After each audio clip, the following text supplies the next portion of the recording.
Hello everyone. Today we are going to start from the topic employment strategy during the post-reform period.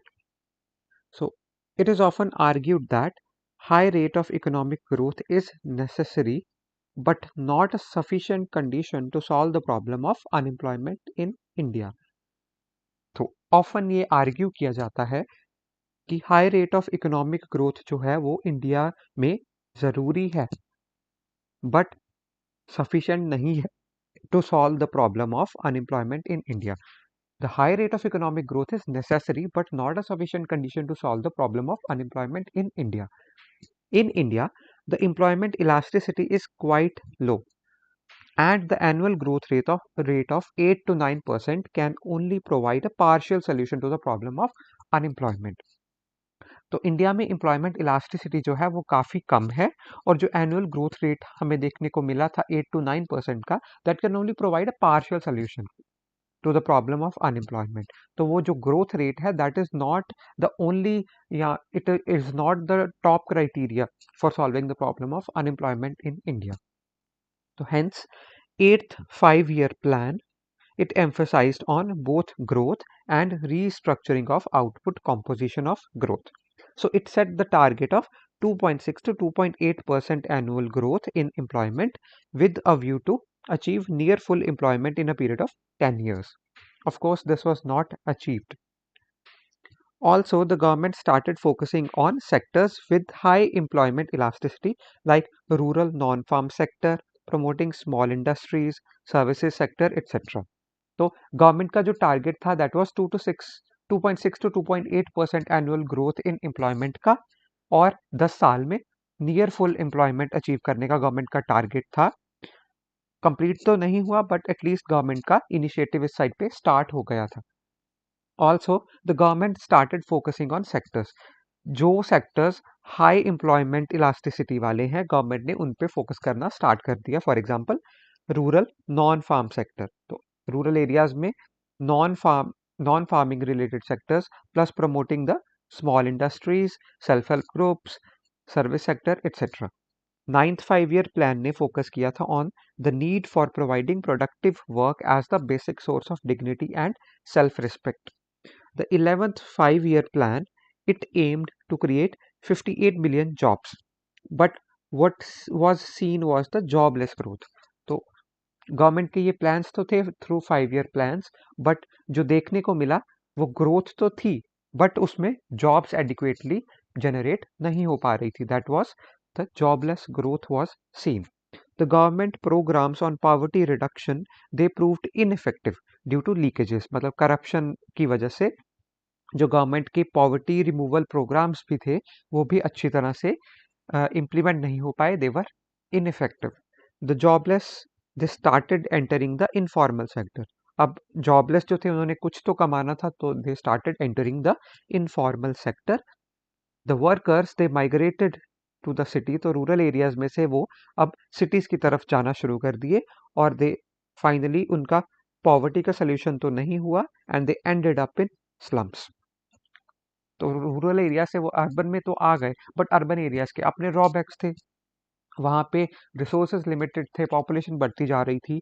तो slum proliferation की problem भी हमें देखने को मिली साथ में तो एम्प्लॉयमेंट की प्रॉब्लम तो थी ही थी प्लस स्लम्स की भी आ गई 12th 5 year plan it aimed to make manufacturing sector a genuine engine of growth it focused on food processing industries textiles etc along with skill development programs Niti Aayog also engages with the Ministry of Skill Development and Entrepreneurship and the Ministry of Labor and Employment in formulating policy or program initiatives and reforms related to the skill development, apprenticeships and employment issue. तो 5 year plans 12th के बाद abolish हो गए थे 12th 5 year plan was the last one उसके बाद नीति आयोग आ गया था तो नीति आयोग भी अब ministry of skill development and entrepreneurship and the ministry of labour and employment और बाकी सारी मिनिस्ट्रीज के साथ मिलके काम करता है और उनको सजेशंस देता है it is a think tank जो उनको सजेशंस देता है कि कैसे पॉलिसीज उनको बनानी चाहिए कैसे प्रोग्राम्स कैसे इनिशिएटिव्स लेके आने हैं और साथ में वो भी सजेस्ट करता है कि क्या क्या रिफॉर्म्स चाहिए हमें employment related. So this was in all the employment strategy during the post-reform period. Now we come on to the recent initiatives by the government to address unemployment. तो गवर्नमेंट ने कैसे क्या इनिशिएटिव्स लिए हैं, क्या policies हैं, programmes हैं, schemes हैं, तो बहुत सारी हैं, उसमें से कुछ यहाँ पे हम लोग डिस्कस करेंगे. तो फर्स्ट वन इज आत्मनिर्भर भारत रोजगार योजना to boost the employment generation, formalization and minimize the socio-economic impacts of COVID-19 pandemic. तो कोविड-19 पैंडेमिक के बाद ये स्टार्ट किया गया था आत्मनिर्भर भारत रोजगार योजना. आत्मनिर्भर भारत पैकेजेस भी थे इसमें. The second one is PM Kaushal Vikas Yojana to provide skill courses to equip the youth with employable skills. तो स्किल्स प्रोवाइड करने के लिए पीएम कौशल विकास योजना स्टार्ट की गई. Then is PM Daksh portal है और ऐप भी है to make skill development schemes accessible to the targeted groups. Then fourth one is smile initiative that is support for marginalised individuals for livelihood and enterprise. So the SMILE initiative that was for MSMEs. Then next one is Startup India initiative to build a strong ecosystem for nurturing innovation and startups. Then is Make in India initiative to boost the manufacturing sector design and innovation. Then is PM Mudra Yojana or Stand Up India initiative under this to provide finance to micro and small enterprises by extending loans for manufacturing, processing, trading, services, agricultural, allied sectors, etc. Then is MG Narek, that is Mahatma Gandhi National Rural Employment Guarantee Scheme, which provides at least 100 days of employment in rural areas. Then is National Rural Livelihood Mission, Deen Dayal Upadhyay ग्रामीण कौशल्य योजना है इसमें. Then is National Urban Livelihood Mission to organize urban poor in self-help groups, providing them opportunities for skill development and easy credit access. तो ये कुछ initiatives थे जो गवर्नमेंट के द्वारा स्टार्ट किए गए हैं to address the problem of unemployment. आप इसमें और भी ऐड कर सकते हो. Then finally we come on to the consequences of unemployment. तो अनएम्प्लॉयमेंट के कॉन्सिक्वेंसेज क्या हैं, इफेक्ट्स क्या हैं. सबसे पहले तो है social unrest specially among the youth. For example communities like Jats in Haryana, Patels in Gujarat, Gujjars in Rajasthan, Marathas in Maharashtra etcetera, they are demanding reservation in employment. तो बिकॉज एम्प्लॉयमेंट मिल नहीं रही है तो ये कम्युनिटीज जो कि generally forward historically forward communities मानी जाती हैं, ये भी अब एम्प्लॉयमेंट में रिजर्वेशन की डिमांड कर रही है. Then is low economic growth. It turns people from potential assets to a liability. तो एक लो इकोनॉमिक ग्रोथ कैसे हो रही है, जो लोग इकोनॉमी के लिए एसेट बन सकते थे, इकोनॉमी का फायदा करा सकते थे, बिकॉज अब उनको जॉब्स नहीं मिल रही तो वो इकोनॉमी को कंट्रीब्यूट नहीं कर पा रहे, वो फ्री हैं, तो इसीलिए एसेट की बजाय वो एक लायबिलिटी बन गए हैं इकोनॉमी के लिए. और अगर उनको जॉब मिल जाए, अच्छी एम्प्लॉयमेंट मिल जाए, तो they can be potential assets for the economy and in turn boost the economic growth of the country. Then is vicious cycle of poverty. As unemployment and poverty, they are two sides of the same coin with one leading to another. तो unemployment की वजह से poverty हो सकती है, poverty की वजह से अनएम्प्लॉयमेंट भी हो सकती है. तो these are the two sides of the same coin. It also reduces demand affecting the economy. तो जो पुअर लोग हैं उनके पास इतना पैसा नहीं है तो वो ज़्यादा खरीद नहीं सकते, तो डिमांड कम हो गई इकोनॉमी में. That also effects the growth of the economy. तो इसी को हमने एक साइकिल के फॉर्म में देखा है. So this is the vicious cycle of unemployment and in turn poverty. तो ये साइकिल जो है इसके पॉइंट्स भी देख लेते हैं. नाउ अनएम्प्लॉयमेंट है और अंडर एम्प्लॉयमेंट है, उसकी वजह से क्या होगा, there will be unequal wealth distribution. Unequal wealth distribution है तो लोगों की इनकम जो है वो कम होगी. कम इनकम होगी तो there will be low savings and investment. Low savings and investment है तो टेक्नोलॉजी का लैग की वजह से उनकी प्रोडक्टिविटी भी कम हो जाएगी. प्रोडक्टिविटी कम हो जाएगी तो उन्हें इनफ फूड नहीं है उनके पास, माल न्यूट्रिशन हो जाएगी. और हेल्दी ना होने की वजह से वो स्कूल्स मिस करेंगे, एजुकेशन पुअर हो जाएगी, प्लस ट्रीटमेंट पे उनका खर्चा बढ़ जाएगा, वो खर्चा वो कर नहीं सकते, तो एजुकेशन भी बिगड़ी, हेल्थ भी बिगड़ी। और साथ साथ में ये लोगों में ये भी प्रॉब्लम देखी गई है कि सिंस इनके पास ज़्यादा सोर्सेज नहीं है, तो दे थिंक कि जितने ज़्यादा उनके बच्चे होंगे उतने ही ज़्यादा हेल्पिंग हैंड्स होंगे उनके पास, मतलब उतनी ही ज़्यादा उनके पास इनकम आएगी। तो they have a tendency for high birth rate, तो इनके काफ़ी सारी बच्चे होते हैं, काफ़ी बच्चे पैदा कर लेते हैं और उनको ये यूज़ करते हैं as a source of income. इनको ऐसा लगता है कि जितने ज़्यादा बच्चे होंगे उतनी ही इनकी इनकम बढ़ेगी, बिकॉज वो सभी लोग कमाएंगे और इनको पैसे देंगे।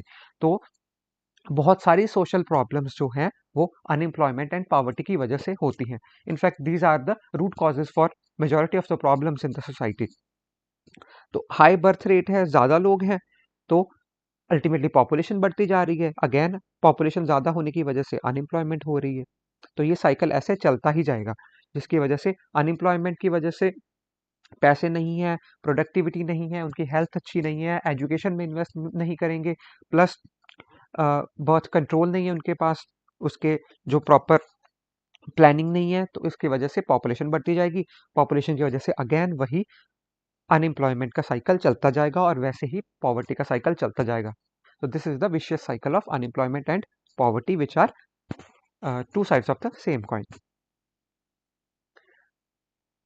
Then is inflation. So the fourth point हम लोग पढ़ रहे थे about the consequences of unemployment, जिसमें पहला हमने देखा social unrest, second was low economic growth, third was vicious cycle of poverty, fourth one is inflation. तो इन्फ्लेशन इससे कैसे रिलेटेड है, इसके लिए फिलिप्स कर्व जो है ये दिया गया है, which gives an inverse relationship between unemployment and inflation. तो अनएम्प्लॉयमेंट और इन्फ्लेशन में इनवर्स रिलेशन है, मतलब एक बढ़ेगा तो दूसरा कम होगा। अनएम्प्लॉयमेंट बढ़ेगी तो इन्फ्लेशन कम होगी, इन्फ्लेशन ज्यादा होगी तो अनएम्प्लॉयमेंट कम होगी। So these are inversely related, एक बढ़ेगा और एक कम होगा। जैसे कि इस ग्राफ में दिया गया है, इस साइड पे देयर इज इन्फ्लेशन रेट, इस साइड पे देयर इज अनएम्प्लॉयमेंट रेट। तो इन्फ्लेशन रेट अगर कम होता जा रहा है तो अनएम्प्लॉयमेंट रेट बढ़ता जा रहा है, अनएम्प्लॉयमेंट रेट कम होगा तो इन्फ्लेशन बढ़ती जाएगी। So these are inversely related with each other. So this is the Phillips curve which relates the relationship between unemployment and inflation. Then fifth one is source of exploitation. As people cannot remain unemployed for a long time due to their financial conditions, thus forcing them to accept jobs that may be exploitative. अब क्या है, unemployment can be a source of exploitation as well for the people, because अब लोग ज़्यादा time के लिए unemployed तो रह नहीं सकते, बिकॉज उनको कुछ कमाई तो करनी है, उनको अपना घर भी चलाना है। तो उसके लिए वो लोग ऐसी जॉब्स भी एक्सेप्ट कर लेते हैं जिसमें उनकी एक्सप्लॉयटेशन हो सकती है। तो unemployment can act as a source of exploitation for the poor people. Then is potential for radicalisation, as the unemployed youth is an easy target for extremist and terror groups। तो जो unemployed youth है वो जो terror groups हैं, extremist हैं, उनके लिए एक इजी टारगेट है, उनको मैनिपुलेट करके वो लोग अपने ग्रुप्स, टेरर ग्रुप्स में इंक्लूड कर लेते हैं। So there is a potential for radicalisation. For example, in case of Jammu and Kashmir, north east India, left wing extremism affected regions, जो नक्सलिज्म से अफेक्टेड रीजन्स हैं, तो ऐसे रीजन्स में the unemployed youth is an easy target for the terror groups for potential radicalization. Then is lower social indicators and burden on the government. तो poverty and unemployment जो है they lead to reduced spending on education and health, because उनके पास पैसा नहीं है education और health पे खर्च करने के लिए। तो इसकी वजह से क्या हुआ, सोशल इंडिकेटर्स जो है उनके डिटीरियोरेट हो जाएंगे एंड फाइनली गवर्नमेंट को उसकी भरपाई करनी पड़ेगी, गवर्नमेंट को ज़्यादा स्पेंड करना पड़ेगा ऑन पब्लिक वेलफेयर। तो गवर्नमेंट पे बर्डन आ जाएगा और कंट्री के जो सोशल इंडिकेटर्स हैं वो भी कम हो जाएंगे। Then is inequalities of income and wealth distribution due to income disparity. अब किसी की इनकम बहुत ज़्यादा है, किसी की इनकम बहुत कम है, तो वेल्थ जो है वो भी ऐसे ही बहुत ज़्यादा उसमें डिस्पैरिटी देखने को मिलेगी, बिकॉज इनकम्स डिफरेंट है, किसी की बहुत ज़्यादा है, किसी की बहुत कम है। Then is loss of labour efficiency due to the loss of skills and work habits from long term loss of employment. तो जो स्किल्स उन्होंने एक्वायर की थी वो जैसे प्रैक्टिस करते रहते हैं तो स्किल्स एक्वायर करते हैं, वो स्किल्स रिटेन भी तब तक रहती हैं जब तक हम लोग उसकी प्रैक्टिस करते रहते हैं। जब प्रैक्टिस छूट जाती है तो वो स्किल भी चली जाती है। तो बिकॉज उनको काफ़ी टाइम तक there was a long term loss of employment, तो इतने टाइम तक उन्होंने अपनी वो स्किल प्रैक्टिस नहीं की होती, जिसकी वजह से उनकी जो एफिशिएंसी है वो भी कम हो जाती है। Then is adverse effects on savings. Now the savings are the driver of Indian economy, but the unemployed person has reduced savings and saving capacity. तो इनकी सेविंग कैपेसिटी कम हो जाती है बिकॉज इनकी इनकम ही कम है, इनके पास रिसोर्सेज कम है, तो सेविंग्स भी कम हो जाएंगी बिकॉज खर्चे तो होते रहेंगे। तो सेविंग्स कम हो गई तो उसकी वजह से जो कंट्री की इकोनॉमिक ग्रोथ है उस पे इम्पैक्ट पड़ेगा, बिकॉज इन इंडिया जो ये सेविंग्स हैं they are the driver of Indian economy. Then is increased crime rate. As the unemployed persons they tend to resort to illegal means to get money. अब उनके पास पैसे नहीं है तो वो लोग इलीगल तरीके अपनाते हैं पैसों को कमाने के लिए। For example purse jewellery money snatching incidents, contract killing, organised crimes, smuggling, ऐसा अलग अलग क्राइम्स में ये लोग इन्वॉल्व हो जाते हैं सो दैट ये पैसे कमा सके। तो these were the all the impacts of और कॉन्सिक्वेंसेज ऑफ अनएम्प्लॉयमेंट। तो इसमें सोशल इम्पैक्ट, सोशल भी है, इकोनॉमिक भी है, एडमिनिस्ट्रेटिव है, पॉलिटिकल है, सब कुछ है इसमें। तो जो अनएम्प्लॉयमेंट है that is a multifaceted issue. Finally concluding the topic of unemployment by way forward. तो ये जनरल वे फॉरवर्ड्स हैं how to tackle the issue of unemployment in India. The first one is promoting labor intensive industries like food processing, leather, footwear, textile, tourism, etc. Then is human capital and skill development, increasing gradual formalization of the economy, coherence and convergence in the government initiatives. तो इंटरमिनिस्टीरियल convergence होनी चाहिए, coherence होनी चाहिए, coordination होनी चाहिए so that जो government की schemes हैं वो इफेक्टिवली इम्प्लीमेंट हो सके और जो इंटेंडेड बेनिफिशरीज हैं उनको उसके फायदे मिल सकें। Promoting public private partnerships.